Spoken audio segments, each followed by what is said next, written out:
আসসালামু আলাইকুম, welcome to আরাজ mamma's daily vlog.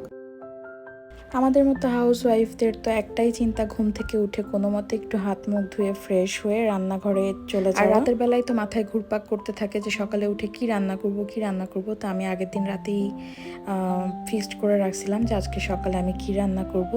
তো চলে আসলাম সবজি কাটতে। আজকে আমি একটা মিক্সড ভেজিটেবল রান্না করব। এই মিক্সড ভেজিটেবলটা তো আমি সবসময় করি, আমার খুব প্রিয়, আরাজের বাবারও খুব প্রিয়। তবে কাটাকুটির কথা চিন্তা করলে এই সবজিটা আর রান্না করতে মন চায় না, কারণ অনেক অনেক সবজি কাটতে হয়। আর এই কাটাকুটির কাজটা আমার কাছে সব থেকে বিরক্তিকর, এই জন্যই ভয়েস দিতে ইচ্ছা করে না। মানে ভয়েস দেওয়ার জন্য আর আজকে কতভাবে যে ম্যানেজ করে আমি আলাদা একটা রুমে আসি, কিন্তু ঠিকই সে আবার ওই রুমে চলে আসে। তো যাই হোক, আমি প্রথমেই সব সবজিগুলো ভালোভাবে ছিলে নিলাম। এখন এগুলোকে আগে ধুয়ে নিব, তারপরে কেটে নিব।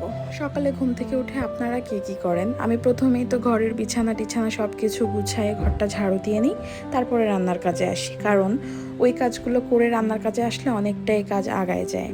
তো এই যে আমি এখানে আরাজ ঘুমিয়ে থাকতেই সবজি কাটাকাটি করছিলাম, কারণ ও উঠে পড়লে আমার এগুলো করা একেবারেই সম্ভব হয়ে ওঠে না। আর আমি সাধারণত আরাজের জন্যই পেজে একেবারেই ভালোভাবে ভিডিও বানাইতে পারি না। আগে যেমন অনেক সুন্দর করে এডিট করে ভিডিও পোস্ট করতাম, আর এখন একদম কোনো মতে একটা ভিডিও এডিট ছাড়া ছেড়ে দেই। এখন কিছু কাঁচামরিচ বেছে নিচ্ছি। সবজিতে আসলে কাঁচামরিচটাই ইউজ করতে হয়, গুঁড়ামরিচ তেমন একটা ভালো লাগে না, আর দিতেও হয় না।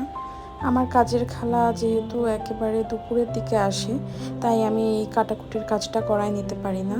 কিন্তু এই কাটাকুটির কাজটা যদি করায় নিতে পারতাম, আমার জন্য অনেক উপকার হইতো। আর প্রথমে এই লাউটা কাটতে গিয়ে আমার মেজাজটা খারাপ হয়ে যায়। মানে যতবারই আমি আরাজের বাবাকে লাউ কিনতে বলি, এই রকমই লাউ কেনে, একেবারে বিচি ভরা বুড়া। তো জানি না, এভাবেই রান্না করব। আমার ব্যাকগ্রাউন্ডের শব্দের জন্য আমি খুবই দুঃখিত, আমার মাথাটা ধরে গেল আরাজের অত্যাচারে। আরাজ হচ্ছে গাড়ি চালাচ্ছে আর সেটারই আওয়াজ হচ্ছে। সবজিতে আমার সব থেকে বেশি পছন্দ হচ্ছে ধুন্দুলটা দিলে একটু মাখো মাখো হয়, আমার খুবই ভালো লাগে। তো আমি এখানে ধুন্দুল, মিষ্টি কুমড়া, পটল, আলু, বেগুন, লাউ এগুলোই দিচ্ছি। তো আজকের মতো আমার সবজি কাটা ডান।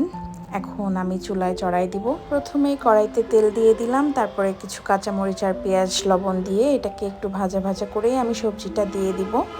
আর এখানে জাস্ট আমি শুধু হলুদ আর একটু মসুরের ডালও দিছি, মসুরের ডাল আর হচ্ছে হলুদ দিয়ে এটাকে ভালোভাবে একটু সেদ্ধ করে নিব। আজকে ভয়েস দেওয়ার সময় এতটাই কপাল খারাপ আর মেজাজটাও খারাপ হচ্ছে, গাড়ির শব্দে, আরাজের শব্দে, সব কিছু মিলায় খুবই মেজাজটা খারাপ হচ্ছে। তো যাই হোক, এখন আমার সবজিটা সেদ্ধ হয়ে যাবে।